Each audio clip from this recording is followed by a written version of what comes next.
तो आज हम बताएंगे एमएस बिटमैप। और एक्चुअली बिटमैप क्या है, आप सभी जानते हैं। कोई भी कार्य शुरू करने के लिए आपको उसका जो फंडा होता है वहाँ से हमको शुरुआत करनी पड़ती है, और वो फंडा क्या है और कैसे किस तरह से आप उसको करते हैं, है ना। तो ये सारे चीज़ आपको मायने रखता है। छोटी छोटी चीज़, जैसे कभी कभी ऐसा भी हो जाता है, छोटी चीज़ पूर्ण रूप से उसको जानकारी में रखते हुए याद करते हैं, तो जो हमारी समय है और अगला जो समय है, यानी दोनों को कंप्रोमाइज़ करके हम बहुत अच्छा प्रोग्रेस के मायने में आ जाते हैं। तो एक्चुअली आप देखें कि जो बिटमैप है, कभी कभी ऐसा भी होता है, बिटमैप के बारे में भी लोग पूछते हैं कि एक्चुअली बिटमैप क्या है, रिबन क्या है। तो इसके बारे में आपको पूर्ण रूप से जानकारी होनी चाहिए। आपको पूर्ण रूप से जानकारी नहीं होगी तो आप अच्छा वर्क करने के बावजूद भी, या छोटी चीज़ आपकी जानकारी न हो तो वहाँ आप फ्लॉप हो जाएंगे। तो ये सारे चीज़ आपको बहुत मायने रखता है। छोटी छोटी चीज़ बहुत ज़्यादा मायने रखता है।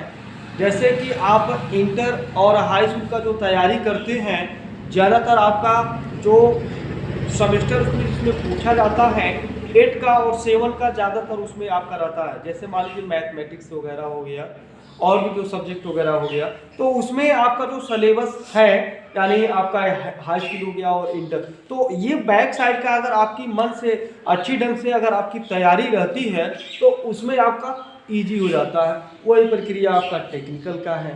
टेक्निकल में अगर आप फंडामेंटल जो बेसिक होता है उसको आप पूर्ण रूप से अगर अच्छे ढंग से उसको आपने कन्वर्ट कर लिया है और उसको आपने अपने मन में, अपने दिमाग में बैठा लिया है, तो आपको कहीं से भी अगर कोई क्वेश्चन करता है तो आप फटाक से उसको आंसर आप दे सकते हो, है ना। तो आइए हम आपको बताते हैं ये जो आपको एमएस बिटमैप है ये क्या है, इसके बारे में हम आपको अवगत करा रहे हैं। यहां देखेंगे ये लिखा हुआ है quick access toolbar. Quick access toolbar क्या है, यानी क्विक एक्सेस टूल बार यानी एमएस पेंट, इसके प्रयोग यानी इसके प्रयोग करने के लिए कर सकते हैं। जैसे में आपको जिस टूल का मेनू में जाकर, मेनू का मतलब होता है वो मेनू नहीं जिसमें आपको खाने पीने का है। मेनू का मतलब होता है जिस मेनू के अंतर्गत आपको कार्य करना है, उसको हम मेनू बोलते हैं। कैसे है, यहां देखेंगे, यानी जिस टूल का प्रयोग मेनू में जाकर करना पड़ता है उसे आप टूल की मदद से, किसके, इस टूल के मदद से आप शॉर्टकट लिखा है ना, शॉर्टकट यानी तरह से आप प्रयोग कर सकते हैं। यानी मेनू के माध्यम से जो शॉर्टकट है वहां से आप प्रयोग कर सकते हैं। जैसे इसके पहले हमने आपको बताया था, जब आपको लर्निंग रहेगी, जैसे अगर आप एमएस पेंट बिटमैप काम कर रहे हैं तो एक्चुअली आपने कोई रेक्टेंगल ले लिया, सर्कल ले लिया, और उसके बाद आपने बना लिया, फिर आपने क्या किया, उसको आप इरेजर के माध्यम से उसको मिटाते हैं। और जब आप इरेजर के माध्यम से उसको मिटाते हैं तो उसमें ज्यादा समय लगता है, क्यों? तो आप क्या करते हैं, शॉर्टकट आपको लर्निंग है तो Ctrl+N कर लेते हैं, क्यों? और जब Ctrl+N कर लेते हैं तो आपका नया पेज आ जाता है ना। तो यानी ये दिमाग में आपको याद होनी चाहिए कि अगर हम मिटाएंगे तो ज़्यादा समय हमारा लेगा, और वही हम Ctrl+N कर देते हैं तो पूरा पेज हमारा खाली हो जाता है, यानी ब्लैंक हो जाता है, क्यों? तो उसको ही हम शॉर्टकट बोलते हैं, यानी कम शॉर्टकट में हम ज़्यादा वर्क कर सकते हैं। और एक्चुअली जो शॉर्टकट है वो लर्निंग होनी चाहिए कि जब भी हम कार्य और पेज हमारा भर गया तो उसको हम Ctrl+N कर दें तो एक्चुअली आपका नया पेज आ जाएगा। तो ये प्रक्रिया आपका शॉर्टकट की है। और एक्चुअली यहाँ देखेंगे ये टाइटल बार, फर्स्ट में जो लिखा हुआ है टाइटल बार क्या है, टाइटल बार यानी एमएस पेंट या सबसे ऊपर के भाग में रहता है। यानी जो आप प्रोग्राम ऐसे खोले हैं तो उसके ऊपर के भाग को हम क्या कहते हैं? टाइटल बार कहते हैं। समझ में आया? जो ऊपर की जो भाग होती है उसको हम क्या बोलते हैं?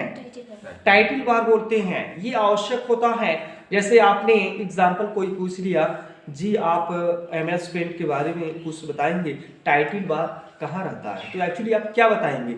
आप ये बता सकते हैं कि जो हमारा प्रोग्राम खुलता है वो प्रोग्राम यानी हमने MS पेंट खोला, उसके ऊपर जो रहता है पट्टी, उसी को हम क्या कहते हैं?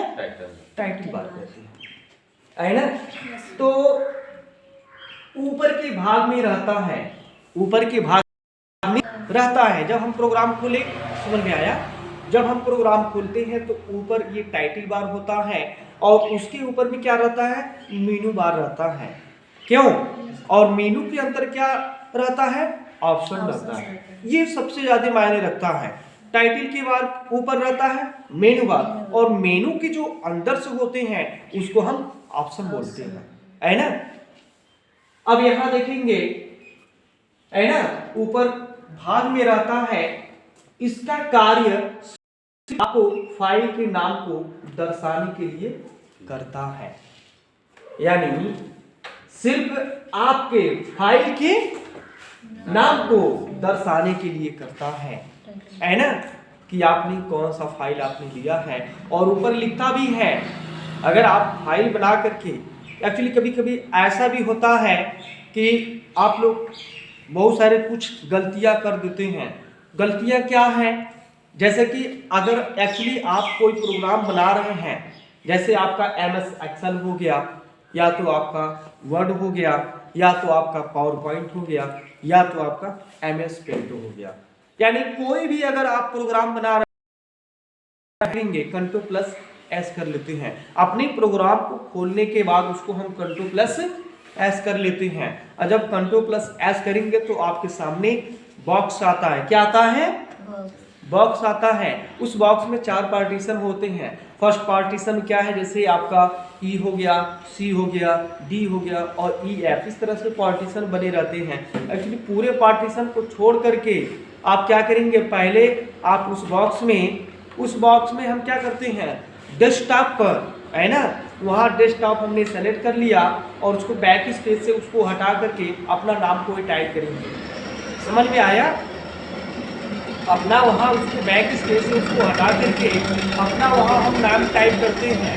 एक्चुअली जब अपना नाम वहाँ हम टाइप कर देते हैं, टाइप करने के बाद सेव पर जब हम क्लिक कर देते हैं तो वह आपके नाम से वो फाइल सेव हो गया। अब उसमें आप काम करते रहिए।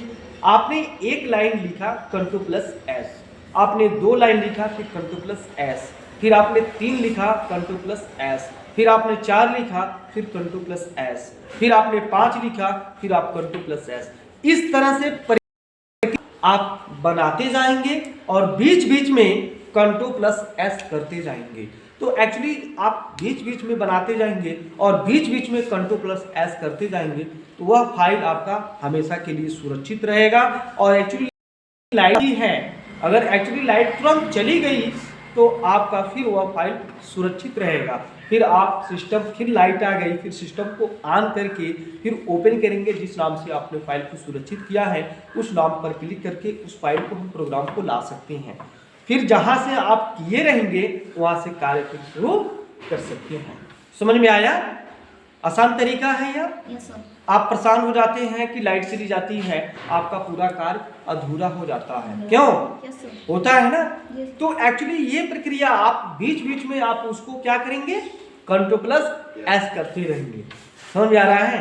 बीच बीच में जब आप Ctrl+S करते रहेंगे तो आपका फाइल या तो लाइट चली जाए, फिर अगले टर्न में उसको आप जहां से आप किए हैं फिर वहां से आगे बढ़ा सकते हैं। समझ में आया? कैसा लगा? अच्छा। समझ में आया ना? जी सर। फिर अब यहाँ देखेंगे ये प्रक्रिया आपको जो रहा सेव का, इस तरह से अपने दिमाग में बैठा लेंगे। कैसे मैंने आपको जो बताया है ना, सेव नहीं किए रहे, यहाँ लिखा हुआ है, यानी फाइल के नाम को दर्शाने के लिए करता है। अगर आप सेव नहीं किए रहेंगे तब यह अल्टीटेड के नाम से शो करता है। अल्टीटेड के नाम से अगर आप सेव नहीं किए हुए हैं तो जो MS पेंट होता है अल्टीटेड यानी ऊपर लिखा रहता है अल्टीटेड। अगर आपने सेव किया है तो आपका नाम वहां लिखेगा, कहाँ? अल्टीटेड की जगह। समझ में आया ना? अगर आप सेव नहीं किए हैं तो अल्टीटेड लिखेगा, और सेव किए हैं तो वहां आपका। समझ में आया? अब यहां देखेंगे जो आपका अल्टीटेड के नाम से शो करेगा। यहां देखेंगे रिबन, रिबन क्या है? यहां देखेंगे रिबन, ये आप देख सकते हैं, यह आप देख सकते हैं जो स्क्रीन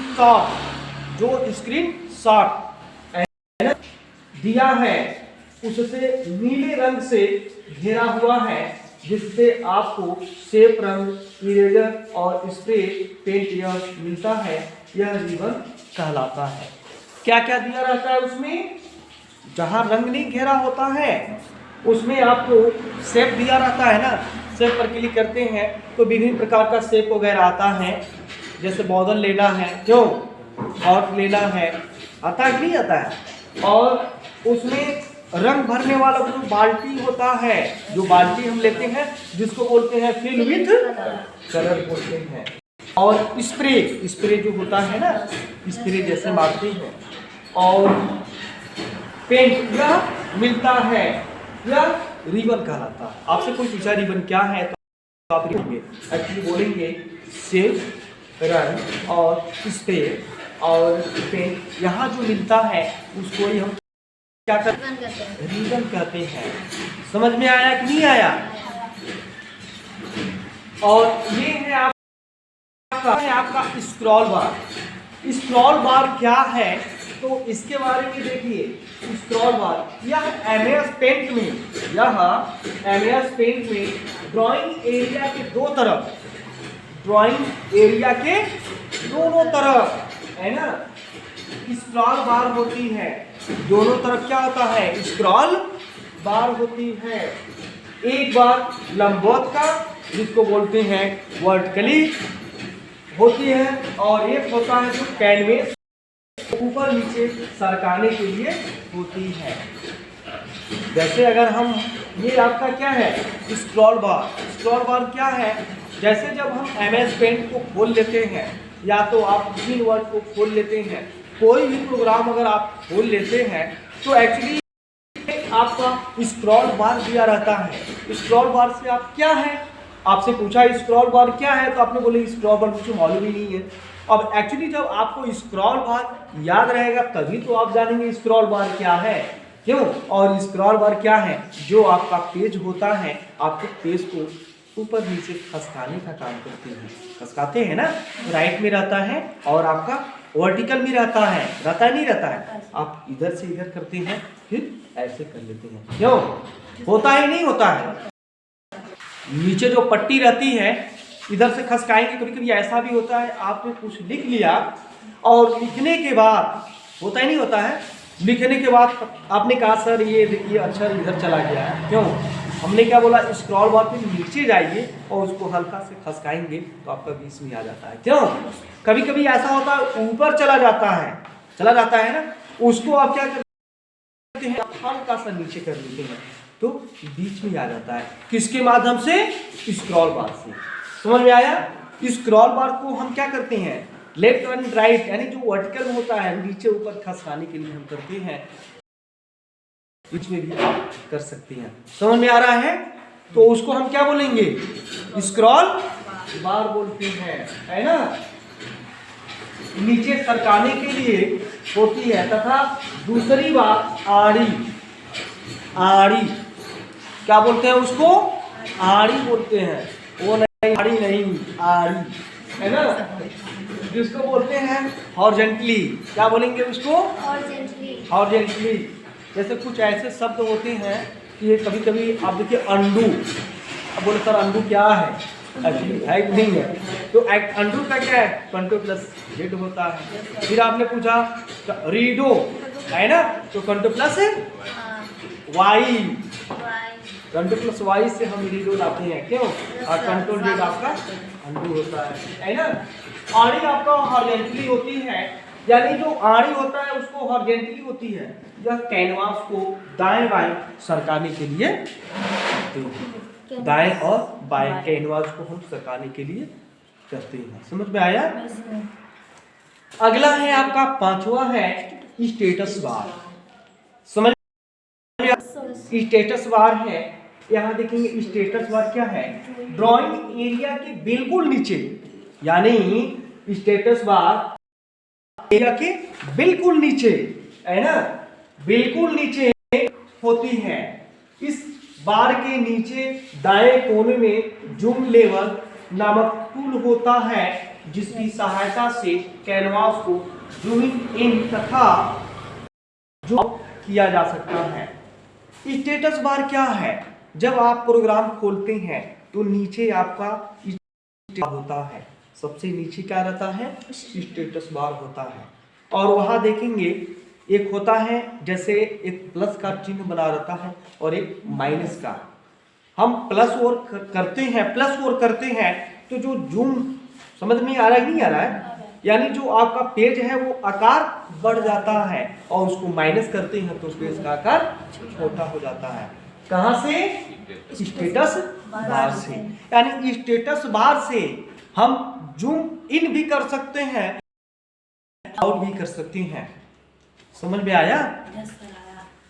वो सिंबल मालूम है कैसे रहता है? नहीं पता होता है, देखना ये, और यहाँ बीच में ऐसे प्लस का रहता है, कभी देखे भी होंगे आप लोग। जब इसको हम इधर खसकाते हैं, इधर खसकाएंगे तो क्या होता है, साइज और बड़ा हो जाता है, और जब इधर हम खसकाते हैं तो साइज उसका छोटा होता है। और ये कहाँ है? स्टेटस बार है ना, कोई दिक्कत इसमें? अब यह आपने देखा जूम आउट किया जा सकता है, और बाएं कोने में ड्राइंग के जो पिक्सल साइज को दिखाया जाता है, तथा इसके आगे कैनवास की वाइड एवं हाइट, वाइड मतलब होता है चौड़ा, वाइड मतलब क्या होता है, चौड़ा होता है, और हाइट मतलब क्या होता है, हाइट ऊंचा है ना, उसको वाइड भी कर सकते हैं और ऊंचा भी कर सकते हैं, है ना, को दिखाया जाता है। और यहाँ देखेंगे छठवां क्या है, समझ में आ रहा है? ये कंप्यूटर संबंधित लैंग्वेज है आपका यह, और ये आपका क्या है, छठवां है ड्राइंग पेज। ड्राइंग पेज क्या है? एरिया, यह आपका पेज होता है। ड्राइंग पेज एरिया, यह आपका क्या है, पेज है। आप किस पे काम करते हैं? ड्राइंग एरिया पेज पे काम करते हैं। क्यों? ड्राइंग एरिया पेज पे ही आप काम करते हैं। और यहाँ देखेंगे आपका पेज होता है जो कि आप पेंट कर सकते हैं, जो कि इसमें आप क्या कर सकते हैं, पेंट कर सकते हैं, है ना, पेंट कर सकते हैं। और कोई भी ड्राइंग करके ग्राफिक तैयार कर सकते हैं, है ना, कोई भी यानी ड्राइंग करके ग्राफिक तैयार कर सकते हैं। इसे ही कैनवास भी कहा जाता है, इसे ही हम क्या बोलते हैं, कैनवास भी कहा जाता है। कैनवास भी उसको हम कर सकते हैं। समझ में आया? और उसके बाद आपका ये है सेट। एक्चुअली ये आपका ये फाइल्स हैं, फाइल्स आपको पता ही है कैसे कैसे क्या है। इसको ऊपर जो ऑप्शन दिया है मेन्यू बार, न्यू पता ही है, न्यू ओपन सेव से वैश स्क्रीन, और उसके बाद फॉर्म स्कैनर और कैमरा और send in email, set desktop backgrounds, और उसके बाद आपका है अबाउट फ्रेंड्स और एग्जिट, है ना। और ये आपका है प्रॉपर्टीज भी है इसमें, है ना। और क्लिपबोर्ड, इमेज, सेट्स हैं, कलर्स हैं, और क्लिपबोर्ड इसके अंदर यानी जो तीन जो ऑप्शन हैं, ठीक है। तो ये रहा आपका जो मैं आपको बताया। फर्स्ट में आपको जैसे मैंने क्विक एक्सेस टूल बार और टाइटल बार और रिबन, और उसके बाद आपका स्क्रॉल बार और स्टेटस बार, है ना, और उसके बाद ड्राइंग पेज, इसके बारे में हमने आपको पूरा विस्तार से आपको बताया।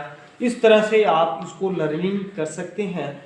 बता भी सकते को कि क्विक एक्सेस जो टूल्स बार हैं ये क्या है, और टाइटिस बार क्या है, और उसके बाद रिबन क्या है, और उसके बाद स्क्रॉल बार क्या है, और उसके बाद आपका स्टेटस बार क्या है, और जूम आउट जूम इन, ये सब सारे क्या हैं। इन सभी चीज़ों को आप एक दूसरे को अवगत करा सकते हैं, और भी तरह तरह के आपके सामने मैं वीडियो सेंड करूंगा। तो एक्चुअली ये जो प्रक्रिया रहा आपको कैसा लगा जरूर कमेंट करिएगा। और सबसे पहले अगर आप देखते हैं, देखिए मेरे पास जो मोबाइल है एक्चुअली इससे मैंने वीडियो को अपलोड करता हूँ, है ना। ये नहीं है कि मैं बड़ा मोबाइल, मेरे पास से बड़ा कैमरा, ऐसा कुछ नहीं। मैं सादा जीवन उच्च विचार, मैंने जैसा इस पे किया इस तरह से अपने वीडियो को अपलोड मैंने कर दिया। तो आप अगर इसको वीडियो को अगर आप देखते हैं तो जरूर करिए, लाइक भी करिए, समझ में आता है कमेंट, अगर नहीं समझ में आ रहा तो भी कमेंट करिए, है ना। तो कोई भी दिक्कत होगा तो अगर मैं उसमें कोई परेशानी कोई दिक्कत हो और भी मैं वीडियो लेकर के जरूर आऊँगा। तो ये प्रक्रिया रहा, एक दूसरे को जोड़ने का काम करिए, शिक्षा को बढ़ाने का काम करिए, सब पढ़ें सब बढ़ें, बेटी बचाओ और बेटी पढ़ाओ। आज का जो युग है कंप्यूटर का युग है, मैं चाह रहा हूँ जहाँ तक हो लोग जोड़ने का काम करिए, अच्छे संस्कार हो, अच्छे शिक्षा हो, ये सारी चीज़ आपके मायने में अगर रहेगा तो हमारा जो देश है ये जरूर तरक्की करेगा। इसी बेटियों में से, इसी बहनों में से कोई कलेक्टर हो जाएगा, कोई डीएम होगा, तो कोई एसपी होगा, कोई और अधिकारीगण होगा, कोई पुलिस होगा, तो कोई दरोगा होगा। तो ये मुझे गर्व है। तो ऐसे इस तरह की प्रक्रिया आप लोग मन से, लगन से अपने कार्यों को फोकस करिए। मैं अपनी बातों को विराम करता हूँ। धन्यवाद।